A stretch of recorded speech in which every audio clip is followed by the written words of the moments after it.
Caroline, क्या तुम कल की बात से अभी तक परेशान हो? अंदर आओ, बात करें। कल तुमने बताया कि मैं व्यवहारिक काम नहीं कर रही हूँ। मैंने इस बारे में सोचा और मुझे तुम्हारी बात सही लगी। जब से लीसा ने सिंचन कार्य संभाला है, मैंने उसके काम की जांच नहीं की या खोज खबर नहीं ली है। मैं उस पर भरोसा करती थी क्योंकि वह काबिल थी, उसका काम असरदार था। सोचती थी उसमें कोई बड़ी समस्या नहीं होगी। चिंता थी कि अगर उसकी जांच करती रही तो कहीं वो ये ना सोचे कि मैं उस पर विश्वास नहीं करती। नतीजतन कई नए सदस्यों का तेजी से सिंचन नहीं हो सका। कुछ तो कलीसिया छोड़कर ही चले गए। बाधाएं और नाकामियां हमारी भ्रष्टता और कमियों को देखने में मदद करती हैं। ये अच्छी बात है। अगर हम ये सोचे कि लोग कैसे दिखते हैं और उन्हें ईश वचनों के मुताबिक न देखें तो हम उन पर अंधा विश्वास करने लगेंगे। फिर न हम निगरानी करेंगे न खोज खबर लेंगे, जिससे कलीसियाई कार्य का नुकसान होगा। मैंने भी ऐसी नाकामियों का सामना किया है। ओह, तुमने भी ऐसा अनुभव किया है? पिछले साल मैं कलीसिया के सिंचन और सुसमाचार कार्य की सुपरवाइजर थी। चूंकि ये मेरी शुरुआत थी, मुझे काम के बारे में कई बातें मालूम नहीं थी, तो मैंने टीम अगुवाओं पर भरोसा किया। मैंने सोचा कि वे अपने काम में निपुण और हर मामले में मुझसे बेहतर होंगे, तो मुझे उनसे सीखना चाहिए। खासकर बहन लिली से, जो खूब काबिल और प्रतिभाशाली कार्यकर्ता थी। वो हमेशा सभाओं में कार्य चर्चाओं की अध्यक्षता करती थी और उसके ग्रुप का सुसमाचार कार्य दूसरों के मुकाबले बेहतर था।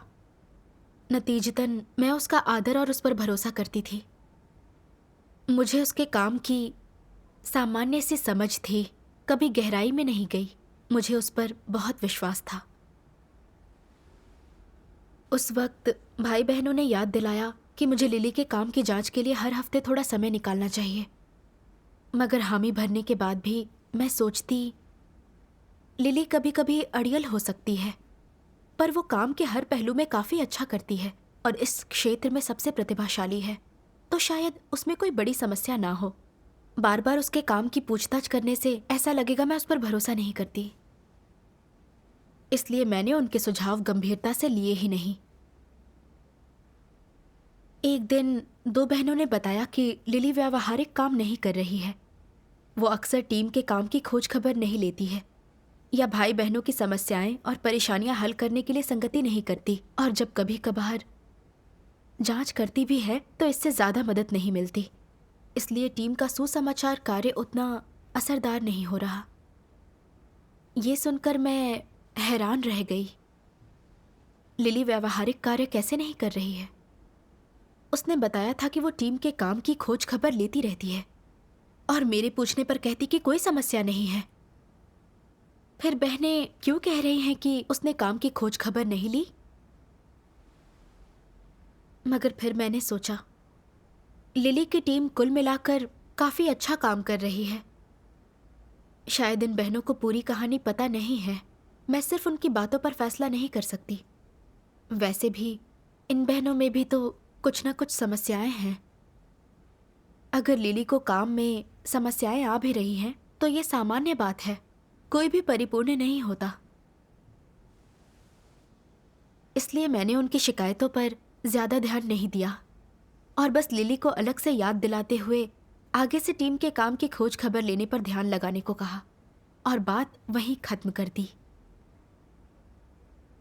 मुझे हैरानी हुई जब कुछ ही दिनों में लिली के काम में बड़ी समस्याएं दिखने लगीं।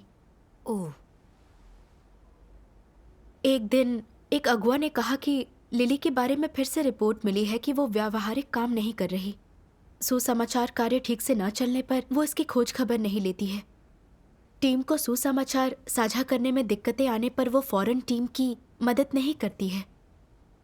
वो बैठकों के दौरान योजनाओं का खाका तो बनाती है, पर बाद में उन पर अमल नहीं करती है। इसलिए काम पूरा नहीं होता है, जिसका असर सुसमाचार साझा करने के नतीजों पर पड़ता है।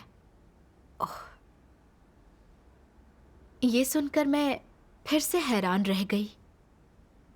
मुझे मालूम था कि लिली के काम में कुछ समस्याएं हैं, पर यह नहीं जानती थी कि वे इतनी गंभीर थीं। वो खूब काबिल थी और आगे बढ़कर काम करती थी, तो अपना व्यावहारिक काम क्यों नहीं कर रही थी? मैं यकीन नहीं कर पाई कि यह सच था। बाद में अगुआ ने संगति कर उसकी समस्याएं बताई। मैंने सोचा कि वो आत्मचिंतन कर इससे सबक सीख लेगी, पर मुझे हैरानी हुई कि उसने ना तो आत्मचिंतन किया, न रत्ती भर स्वीकृति की प्रवृत्ति दिखाई।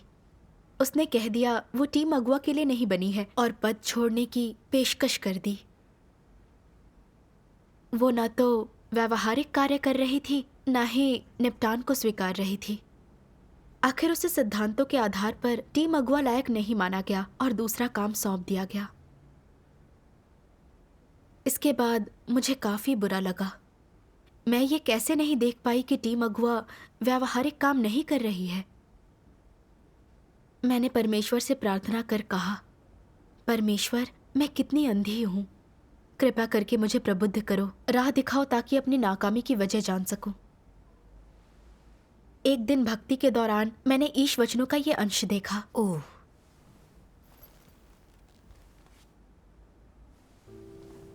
सर्वशक्तिमान परमेश्वर कहते हैं, झूठे अगुआ उन निरीक्षकों की जांच नहीं करेंगे जो वास्तविक कार्य नहीं कर रहे हैं या जो अपनी जिम्मेदारियों की उपेक्षा कर रहे हैं।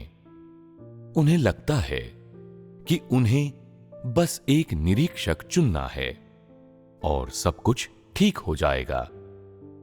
फिर निरीक्षक सभी कार्य मामलों को संभालेगा। उन्हें तो बस बीच बीच में सभाएं आयोजित करते रहना है। उन्हें काम पर नजर रखने या ये पूछने की आवश्यकता नहीं होगी कि कैसा चल रहा है। वे इन बातों से दूर रह सकते हैं। अगर कोई निरीक्षक से जुड़ी समस्या को लेकर आता है तो झूठा अगुआ कहेगा, ये तो मामूली सी समस्या है, कोई बड़ी बात नहीं है, इसे तो तुम लोग खुद ही संभाल सकते हो, मुझसे मत पूछो। समस्या की रिपोर्ट करने वाला व्यक्ति कहता है, वो निरीक्षक आलसी पेटू है, बस खा पी कर मजे करने के सिवा कुछ नहीं करता, एकदम निकम्मा है, वो अपने काम में थोड़ा सा भी कष्ट नहीं उठाना चाहता।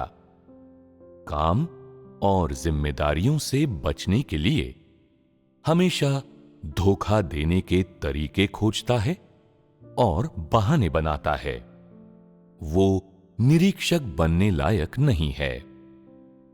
झूठा अगुआ जवाब देगा, जब उसे निरीक्षक चुना गया था तब तो वो ठीक था। तुम जो कह रहे हो वो सच नहीं है, और अगर है भी तो ये सिर्फ एक अस्थायी अभिव्यक्ति है। झूठा अगुआ निरीक्षक की स्थिति के बारे में अधिक जानने की कोशिश नहीं करता, बल्कि उस व्यक्ति के साथ अपने पिछले अनुभवों के आधार पर ही मामले को परखता और उसका निर्धारण करता है। चाहे कोई भी निरीक्षक की समस्याओं की रिपोर्ट करे, झूठा अगुआ उसे अनदेखा करता है। निरीक्षक के लिए काम बस के बाहर होता है। वे अपना काम पूरा कर पाने में सक्षम नहीं होते और पहले ही सब कुछ काम खराब कर चुकने के करीब होते हैं। लेकिन नकली अगुआ को कोई परवाह नहीं होती। ये वैसे भी बुरी बात है कि जब कोई व्यक्ति निरीक्षक के मुद्दों की रिपोर्ट करता है तो अगुआ आंखें मूंद लेता है। लेकिन सबसे घृणित क्या होता है? जब लोग उसे निरीक्षक के गंभीर मुद्दों के बारे में बताते हैं तो वो उन्हें सुलझाने की कोशिश नहीं करता, बल्कि दुनिया भर के बहाने बनाता है। मैं इस निरीक्षक को जानता हूं। वो सच में परमेश्वर में विश्वास करता है। उसे कभी कोई समस्या नहीं होगी। यदि हुई भी तो परमेश्वर उसकी रक्षा और उसे अनुशासित करेगा। अगर उससे कोई गलती हो भी जाती है तो वो उसके और परमेश्वर के बीच का मामला है। हमें उसकी चिंता करने की जरूरत नहीं है। नकली अगुआ इस तरह अपनी धारणाओं और कल्पनाओं के अनुसार काम करते हैं। वे सत्य समझने और आस्था होने का दिखावा करते हैं। नतीजतन वे कलीसिया के काम में गड़बड़ी कर देते हैं, यहां तक कि उसे ठप कर देते हैं और इस दौरान अज्ञानता का ढोंग करते हैं। क्या वे सिर्फ नौकरशाह नहीं हैं? नकली अगुआ कोई वास्तविक कार्य नहीं कर सकते, न ही वे समूह अगुवाओं और निरीक्षकों के कार्य को गंभीरता से लेते हैं। लोगों के बारे में उनका नजरिया उनकी अपनी सोच और कल्पनाओं पर आधारित होता है। किसी को कुछ समय के लिए अच्छा काम करते देखकर उसे लगता है कि वो व्यक्ति हमेशा ही अच्छा काम करेगा, उसमें कोई बदलाव नहीं आएगा। अगर कोई कहता है कि इस व्यक्ति के साथ कोई समस्या है तो वो उस पर विश्वास नहीं करता। अगर कोई उस व्यक्ति पर उंगली उठाता है तो वो उसे अनदेखा कर देता है।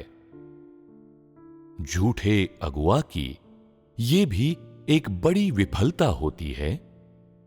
वे अपनी कल्पनाओं के आधार पर लोगों पर जल्दी भरोसा कर लेते हैं और ये सत्य को न समझने के कारण होता है ना? परमेश्वर के वचन भ्रष्ट लोगों का सार कैसे प्रकट करते हैं? जब परमेश्वर ही लोगों पर भरोसा नहीं करता तो वे क्यों करें? रूप रंग से लोगों को आंकने के बजाय परमेश्वर उनके दिलों पर लगातार नजर रखता है। तो नकली अगुवाओं को दूसरों को आंकते और उन पर भरोसा करते समय इतना लापरवाह क्यों होना चाहिए? नकली अगुआ बहुत घमंडी होते हैं, है ना? वे ये सोचते हैं, जब मैंने इस व्यक्ति को खोजा था तो मैं गलत नहीं था, कोई गड़बड़ नहीं हो सकती। वो निश्चित रूप से ऐसा नहीं है जो गड़बड़ करे, मस्ती करना पसंद करे और मेहनत से नफरत करे। वे पूरी तरह से भरोसेमंद और विश्वसनीय हैं। वे बदलेंगे नहीं। अगर वे बदले तो इसका मतलब होगा कि मैं उनके बारे में गलत था, है ना? ये कैसा तर्क है? क्या तुम कोई विशेषज्ञ हो? क्या तुम्हारे पास एक्सरे जैसी दृष्टि है? क्या यह तुम्हारा विशेष कौशल है? तुम उस व्यक्ति के साथ 1-2 साल तक रह सकते हो, लेकिन क्या तुम उसकी प्रकृति और सार को पूरी तरह से उजागर करने वाले किसी उपयुक्त वातावरण के बिना ये देख पाओगे कि वो वास्तव में कौन है? अगर परमेश्वर द्वारा उन्हें उजागर न किया जाए तो तुम्हें 3 या 5 वर्षों तक उनके साथ रहने के बाद भी ये जानने के लिए संघर्ष करना पड़ेगा कि उनकी प्रकृति और सार किस तरह का है। और जब तुम उनसे शायद ही कभी मिलते हो, शायद ही कभी उनके साथ होते हो, तो ये भी कितना सच होगा।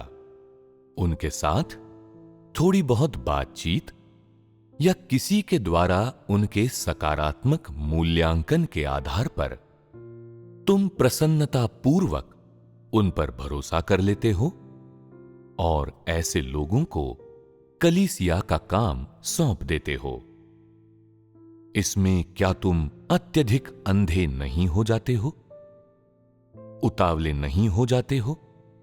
और जब नकली अगुआ इस तरह से काम करते हैं तो क्या वे बेहद गैर जिम्मेदार नहीं होते? आमीन। आमीन।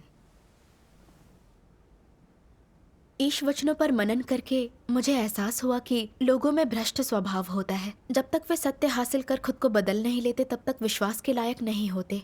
उनमें से कोई भी भरोसे के लायक नहीं है। मगर झूठे अगुआ सत्य नहीं समझते, वे लोगों के सार को नहीं पहचान पाते, वे बस यूं ही दूसरों पर भरोसा कर लेते हैं। काफी समय तक उनके काम की खोज खबर लेने या निगरानी करने में नाकाम रहते हैं। वे बहुत अहंकारी और गैर जिम्मेदार होते हैं। मैं भी बिल्कुल ऐसा ही व्यवहार कर रही थी। मैंने लिली के काम की निगरानी या जांच नहीं की। इसकी मुख्य वजह यही थी कि मुझे उस पर पूरा विश्वास था। सही कहा। मैंने देखा कि वो खूब काबिल है, सुसमाचार साझा करने में अनुभवी और असरदार है, तो मैंने विश्वास कर उसका सम्मान किया। कभी उसके काम की निगरानी करने की नहीं सोची। जब दूसरों ने मुझे उसकी समस्याएं बताईं तो उन पर ध्यान न देकर मैंने यहाँ तक सोच लिया कि समस्याएं तो उनमें ही हैं। काम में बड़ी समस्याएं आने लगीं और मुझे इनका पता भी नहीं चला। मैंने लोगों और चीज़ों को ईश वचनों के अनुसार नहीं देखा, बस अपनी आंखों देखी पर भरोसा किया, मानो मैं कोई गहरी अंतर्दृष्टि वाली विशेषज्ञ हूं। मैं बहुत दंभी थी। असल में किसी भी भ्रष्ट इंसान पर पूरी तरह विश्वास नहीं किया जा सकता। कोई नहीं जानता कि वे किस समय क्या कर बैठेंगे। अगर किसी को कुछ समय तक कामयाबी मिली है और वो थोड़े व्यावहारिक काम कर पाता है, इसका मतलब ये नहीं कि उस पर विश्वास किया जा सकता है। सही कहा। लोगों में भ्रष्ट स्वभाव होता है, इसलिए वे मनमाने ढंग से काम कर सिद्धांतों का उल्लंघन कर सकते हैं। वे काम में ढीले और लापरवाह होकर उसे नुकसान पहुंचा सकते हैं।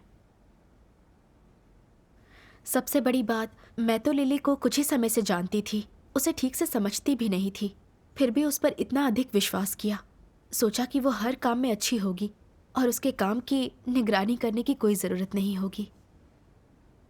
मैं कितनी अहंकारी और अंधी थी। मुझे कभी नहीं लगा कि लिली इतनी स्वार्थी होगी। टीम अगुआ होने के बावजूद अकेली ही लोगों का मत परिवर्तन करने की कोशिश की, अपनी टीम के काम को अनदेखा कर दिया। जब दूसरों के काम में समस्याएं आईं तो उसने उन्हें हल करने के लिए संगति नहीं की। उसने ऐसा कोई काम नहीं किया जो बतौर अगुआ करना चाहिए था। मैं हमेशा यही सोचती रही कि वो काबिल और प्रतिभाशाली कार्य करता है, व्यावहारिक काम करने में सक्षम है, तो उसका काफी सम्मान करने लगी। अब जाकर मुझे एहसास हुआ कि ये सही नहीं था। लिली प्रकृति से स्वार्थी थी। वो सिर्फ अपने काम की परवाह करती थी। उसने कलीसिया के समग्र हितों की रक्षा नहीं की। वो सिर्फ सुसमाचार फैलाने लायक थी, टीम अगुआ बनने लायक नहीं। चूंकि मैंने उस पर अंधा विश्वास किया, उसके काम की जांच नहीं की, तो उसके भटकावों और चूकों को फौरन पकड़ नहीं पाई, जिससे सुसमाचार कार्य में रुकावट आई। सुपरवाइजर होने के नाते ये गलती माफी लायक नहीं थी। हाँ, हम लोगों पर बहुत अधिक भरोसा करते हैं और काफी समय तक उनके काम की जांच नहीं करते हैं, क्योंकि हमारी प्रकृति अहंकारी है और हमें खुद पर यकीन है। इससे समस्याएं आने की संभावना बढ़ती है। हाँ, इस बारे में सोचकर मैंने खुद को दोषी पाया, तो मैंने प्रार्थना करते हुए आत्मचिंतन करने और अपनी गलत दशा और सोच को बदलने में मदद मांगी। फिर मैंने परमेश्वर के वचनों का ये अंश पढ़ा। सर्वशक्तिमान परमेश्वर कहते हैं। ये कहना गलत न होगा कि अधिकांश लोग इस मुहावरे को सच मानते हैं। उन लोगों पर संदेह न करो जिन्हें तुम काम पर रखते हो, और जिन लोगों पर तुम संदेह करते हो उन्हें काम पर मत रखो, और वे इससे धोखा खाकर बंधे जाते हैं। लोगों को चुनते या नियुक्त करते समय वे इससे परेशान और प्रभावित हो जाते हैं, यहां तक कि इससे उनके कार्य भी निर्देशित होने लगते हैं। परिणाम स्वरूप बहुत से अगुवाओं और कार्यकर्ताओं को कलीसिया के काम की जांच करते समय लोगों को तरक्की देते और नियुक्त करते समय मुश्किलें पेश आती हैं और आशंका होने लगती है। अंत में वे बस इन शब्दों से खुद को तसल्ली दे पाते हैं, उन लोगों पर संदेह न करो जिन्हें तुम काम पर रखते हो, और जिन लोगों पर तुम संदेह करते हो उन्हें काम पर मत रखो। काम का निरीक्षण या पूछताछ करते समय वे सोचते हैं, उन लोगों पर संदेह न करो जिन्हें तुम काम पर रखते हो, और जिन लोगों पर तुम संदेह करते हो उन्हें काम पर मत रखो। मुझे अपने भाई बहनों पर भरोसा करना चाहिए। आखिरकार पवित्र आत्मा लोगों को देखता है, इसलिए मुझे हमेशा दूसरों पर संदेह और उनकी निगरानी नहीं करनी चाहिए। वे इस मुहावरे से प्रभावित हो गए हैं, है ना? इस मुहावरे के प्रभाव से क्या परिणाम सामने आते हैं? सबसे पहले तुम परमेश्वर के वचन, तुम्हारे लिए परमेश्वर के आदेश के प्रति वफादार नहीं हो, और न ही परमेश्वर के प्रति, बल्कि जीने के लिए शैतानी फलसफे और शैतानी तर्क के प्रति वफादार हो। तुम परमेश्वर और परमेश्वर के वचनों को खुले तौर पर धोखा देते हुए परमेश्वर में विश्वास रखते हो। ये एक गंभीर समस्या है ना? दूसरा, ये परमेश्वर के वचनों और कर्तव्यों का पालन करने में तुम्हारी विफलता मात्र नहीं है, बल्कि ये शैतान की साजिशों और जीने के उसके फलसफों को सत्य मानना है, उनका अनुसरण और अभ्यास करना है। तुम शैतान की आज्ञा का पालन कर रहे हो और शैतानी फलसफे के अनुसार जी रहे हो, है ना? ऐसा करने का अर्थ है कि तुम परमेश्वर की आज्ञा मानने वाले व्यक्ति नहीं हो। तुम परमेश्वर के वचनों का पालन करने वाले व्यक्ति तो बिल्कुल नहीं हो। तुम बदमाश हो।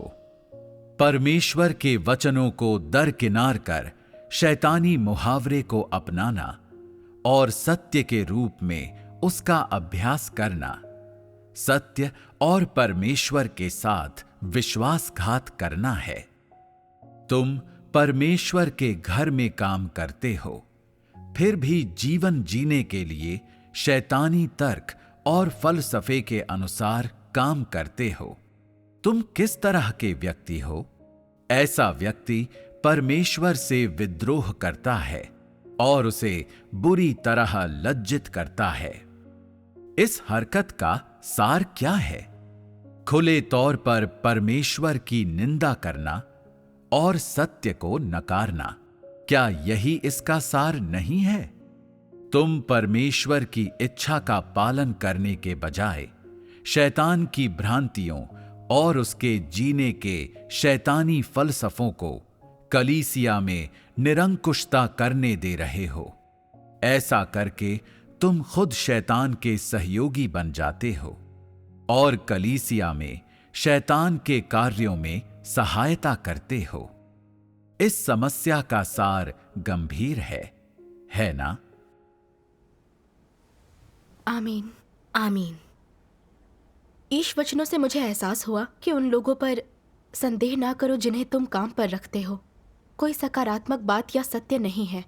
ये शैतान का फलसफा है। हाँ, मैंने लिली पर भरोसा किया और उसके काम की निगरानी नहीं की। इसकी मुख्य वजह थी कि मैं इस फलसफे पर जी रही थी और उस पर बहुत विश्वास करती थी।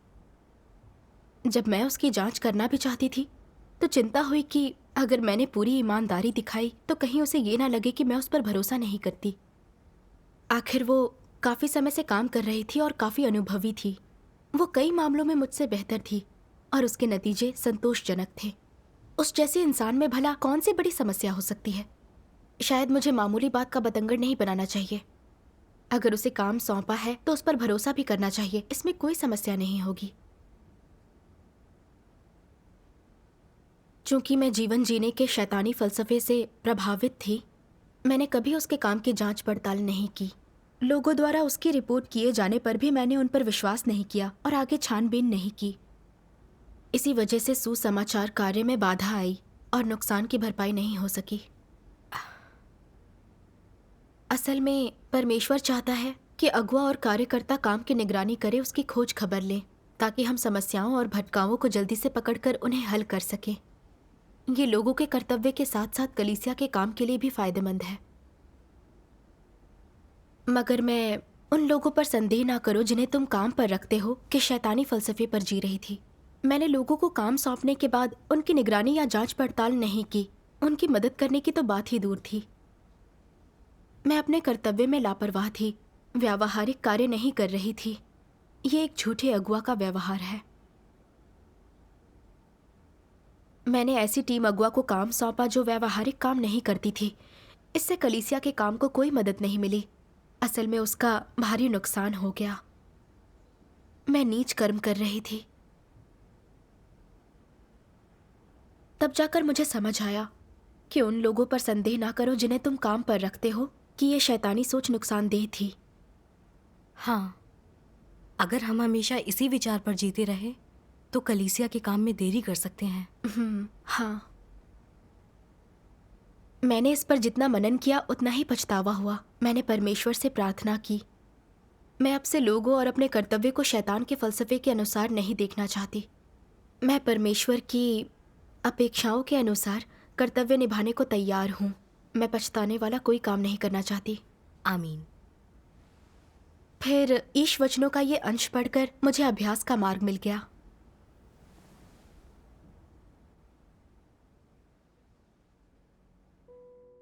सर्वशक्तिमान परमेश्वर कहते हैं, क्या तुम मानते हो कि मुहावरा उन लोगों पर संदेह ना करो जिन्हें तुम काम पर रखते हो, और जिन लोगों पर तुम संदेह करते हो उन्हें काम पर मत रखो, सही है?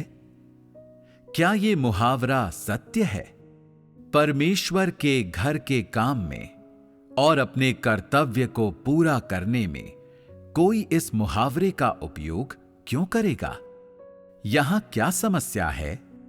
ये मुहावरा साफ तौर से अविश्वासियों के शब्द हैं, शैतान के मुंह से निकले हुए शब्द हैं। तो वे उन्हें सत्य क्यों मानते हैं? वे लोग क्यों नहीं बता पाते कि ये सही हैं या गलत? ये स्पष्ट रूप से मनुष्य के शब्द हैं, भ्रष्ट इंसान के शब्द हैं। ये सत्य नहीं है। ये पूरी तरह से परमेश्वर के वचनों के विपरीत हैं। इन्हें लोगों के कार्यों, आचरण और परमेश्वर की आराधना के लिए मानदंड नहीं मानना चाहिए। तो इस मुहावरे को कैसे लेना चाहिए? यदि तुम वास्तव में भेद कर पाने में सक्षम हो, तो अभ्यास के अपने सिद्धांत के रूप में तुम्हें इसकी जगह किस प्रकार के मानदंड का उपयोग करना चाहिए? मानदंड ये होना चाहिए कि तुम अपना कर्तव्य पूरे दिल, आत्मा और मन से निभाओ। अपने पूरे दिल, पूरी आत्मा और पूरे मन से कार्य करना किसी के द्वारा नियंत्रित नहीं किया जाना है। ये एक दिलो दिमाग का होना है और कुछ नहीं। ये तुम्हारी जिम्मेदारी और कर्तव्य है, और तुम्हें इसे अच्छी तरह से निभाना चाहिए, जैसा कि स्वर्ग द्वारा निर्धारित और पृथ्वी द्वारा अभिस्वीकृत है। तुम्हारे सामने जो भी समस्याएं आएं, तुम्हें सिद्धांतों के अनुसार कार्य करना चाहिए। उनसे तुम वैसे ही निपटो जैसा जरूरी हो। यदि काट छांट और निपटान की आवश्यकता है तो वैसे ही करो, और यदि बर्खास्तगी अनिवार्य है तो वही सही। परमेश्वर के वचनों और सत्य के आधार पर कार्य करो। क्या यही सिद्धांत नहीं है? क्या ये इस वाक्यांश के ठीक विपरीत नहीं है? उन लोगों पर संदेह न करो जिन्हें तुम काम पर रखते हो, और जिन लोगों पर तुम संदेह करते हो उन्हें काम पर मत रखो। ये कहने का क्या अर्थ है कि उन लोगों पर संदेह न करो जिन्हें तुम काम पर रखते हो, और जिन लोगों पर तुम संदेह करते हो उन्हें काम पर मत रखो? इसका अर्थ यह है कि यदि तुमने किसी व्यक्ति को नौकरी पर रखा है तो तुम्हें उस पर शक नहीं करना चाहिए। यदि तुमने किसी व्यक्ति को काम पर रखा है तो तुम्हें बागडोर ढीली छोड़ देनी चाहिए, उसकी निगरानी नहीं करनी चाहिए, और वो जैसा चाहे उसे वैसा करने देना चाहिए। यदि तुम उस पर संदेह करते हो तो तुम्हें उसे काम पर नहीं रखना चाहिए। क्या यही इसका मतलब नहीं है? ये तो एकदम गलत है। शैतान ने इंसान को बुरी तरह से भ्रष्ट कर दिया है। हर व्यक्ति में एक शैतानी स्वभाव होता है। वो परमेश्वर के विरुद्ध विद्रोह कर उसका विरोध कर सकता है। तुम कह सकते हो कि भरोसे लायक तो कोई भी नहीं होता। यहां तक कि अगर कोई व्यक्ति दुनिया भर की कसम खा ले तो भी कोई फायदा नहीं, क्योंकि लोग अपने भ्रष्ट स्वभाव में जकड़े हुए हैं और अपने कार्यकलापों को नियंत्रित नहीं कर सकते। अपना भ्रष्ट स्वभाव दूर करने से पहले उन्हें परमेश्वर के न्याय और ताड़ना को स्वीकार करना चाहिए। परमेश्वर का विरोध और उससे विश्वासघात करने की समस्या को पूरी तरह से दूर करना चाहिए। लोगों के पापों की जड़ को समूल नष्ट करना चाहिए। जो लोग परमेश्वर के न्याय और शुद्धिकरण से नहीं गुजरे हैं और उद्धार प्राप्त नहीं कर पाए हैं, वे भरोसे लायक नहीं हैं, वे विश्वास पात्र नहीं हैं। इसलिए जब तुम किसी को नियुक्त करो तो उसकी निगरानी करो, उसे निर्देशित करो, उसकी काट छांट करो और उससे निपटो, और अक्सर सत्य पर संगति करो। तभी तुम समझ पाओगे कि उस व्यक्ति को काम पर रहने देना चाहिए या नहीं। अगर कुछ लोग सत्य स्वीकार कर लेते हैं, काट छांट और निपटारा स्वीकार कर लेते हैं, निष्ठापूर्वक अपना कार्य करते हैं और जीवन में निरंतर प्रगति कर रहे हैं, तभी सही मायनों में ये लोग काम पर रखने लायक होते हैं। आमीन। आमीन। ईश वचन पढ़कर मुझे अभ्यास का मार्ग मिला। परमेश्वर कहता है कि हम अपने कर्तव्य में पूरा दिल लगाएं, अपने निगरानी वाले सभी कामों के लिए, चाहे मैं किसी व्यक्ति से परिचित हूं या नहीं, या उनके बारे में जो भी सोचूं, मुझे अगुवाओं और कार्यकर्ताओं के लिए बनाए गए परमेश्वर के सिद्धांतों के आधार पर ही अपना कर्तव्य निभाना चाहिए। वो सब करना चाहिए जिसकी मुझसे अपेक्षा की जाती है। हर किसी के काम की निगरानी करना, इसे अच्छी तरह समझना, समस्याएं ढूंढना और उन्हें जल्दी से हल करना, और जिनमें गंभीर समस्याएं हैं उनके साथ निपटान और काट छांट करना, यही मेरे कर्तव्य के सिद्धांत हैं, और इनके जरिए ही मैं अपना कर्तव्य अच्छे से निभा सकती हूँ। हाँ, इसका एहसास होने पर मुझे काफ़ी कुछ साफ हो गया और अपने कर्तव्य में आगे बढ़ने का रास्ता मिल गया। तुम्हारी संगति से मुझे भी अभ्यास का मार्ग मिला है। इसके बाद कलीसिया ने लिली को नए सदस्यों के सिंचन का काम सौंपा और वो इस काम में खुश थी। मैंने मन ही मन सोचा शायद वो अपनी बर्खास्तगी से कुछ सबक सीखकर इस बार अच्छे से कर्तव्य निभा सके। मगर जल्दी ही उसके द्वारा सिंचन किए गए लोगों ने सभाओं में आना बंद कर दिया। मुझे ठीक नहीं लगा, तो मैंने उससे विस्तार में जानना चाहा कि आखिर ऐसा क्यों हो रहा है। उसने बहाना बनाया कि उसके पास खोज खबर रखने का वक्त ही नहीं था। ये सुनकर मैं बहुत परेशान हो गई। मैंने सोचा था कि बर्खास्त होने के बाद वो आत्मचिंतन करेगी और कुछ व्यवहारिक काम करेगी, पर मेरी सोच गलत साबित हो गई।